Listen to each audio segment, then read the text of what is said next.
Sea nuestro Padre Celestial exaltado por toda la grandeza de su amor para con nosotros.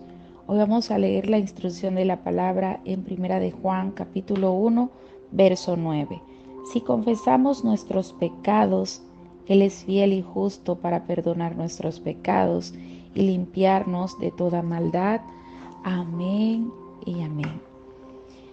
Amados, es importante saber que el pecado nos resta autoridad como creyentes. Y una verdad es que la mayoría de los creyentes anhela tener autoridad, y eso es justo lo que nuestro Señor Jesucristo nos quiere dar para vencer las obras del enemigo.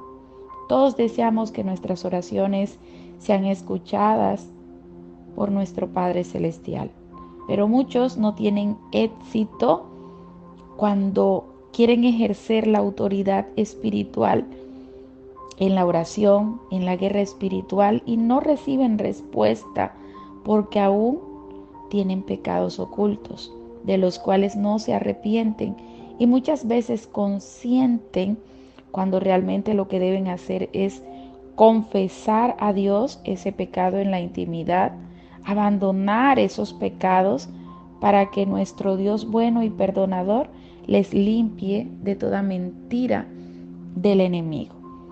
El pecado nos resta autoridad, atrasa nuestras bendiciones y en otras ocasiones las personas incluso lo pierden todo a causa del pecado. El pecado derribó al hombre más sabio de todo el mundo, Salomón. También derribó el pecado al hombre más fuerte de todos, Sansón. El pecado derribó y engañó al hombre conforme al corazón de Dios, David. ¿Te has preguntado qué puede hacerle el pecado a tu vida? Y la respuesta es: el pecado a nuestras vidas trae destrucción. Satanás es astuto más que nosotros, por eso debemos alejarnos del pecado. En ocasiones debemos huir como lo hizo José por amor a Dios y por amor a nosotros mismos. Para poder enfrentar el pecado, para poder realmente mantenernos firmes en obediencia frente a la tentación del pecado, necesitamos la ayuda del Espíritu Santo de Dios para ser capacitados por Él para vencer. La palabra del Señor nos dice en Mateo 4:1 que estando Jesús, luego de un tiempo de ayuno de 40 días, entonces Jesús fue llevado por el Espíritu al desierto para ser tentado por el diablo. A veces nos preguntamos, pero ¿por qué el Espíritu Santo le llevó a ser tentado?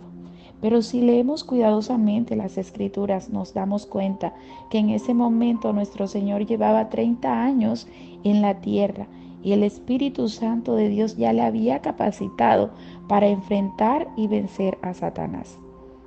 Aunque Satanás le hizo ese día muchas ofertas a nuestro Señor Jesús, le planteó muchas tentaciones, Jesús no aceptó ninguna. Ese día Jesús lo confrontó con la palabra, lo confrontó con la obediencia, lo confrontó con la santidad. Si usted lee en su casa este relato, se dará cuenta que Satanás también se sabe la Biblia, pero se la sabe para ver si nos puede engañar con ella, distorsionándola, tergiversándola. Pero Jesús marcó la diferencia. Él se sabe la Biblia y la obedece en ese momento y con eso vence al enemigo.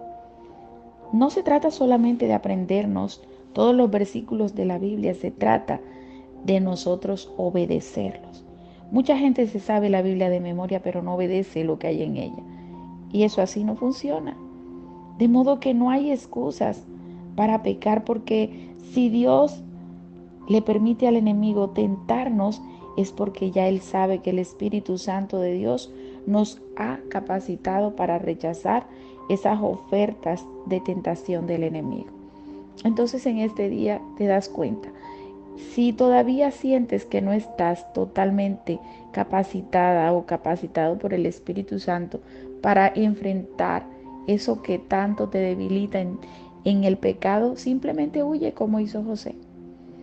Pero si el Espíritu de Dios te ha capacitado, como lo hizo con Jesús para enfrentar el pecado. Entonces, atrévete a pararte de frente a ese pecado y a decirle: no te recibo en mi vida, porque sencillamente honro a Dios con mi obediencia y quiero que mi vida esté llena de bendiciones, de prosperidad, y por eso decido llevar una vida en santidad. En este hermoso día te invito a reflexionar en esto.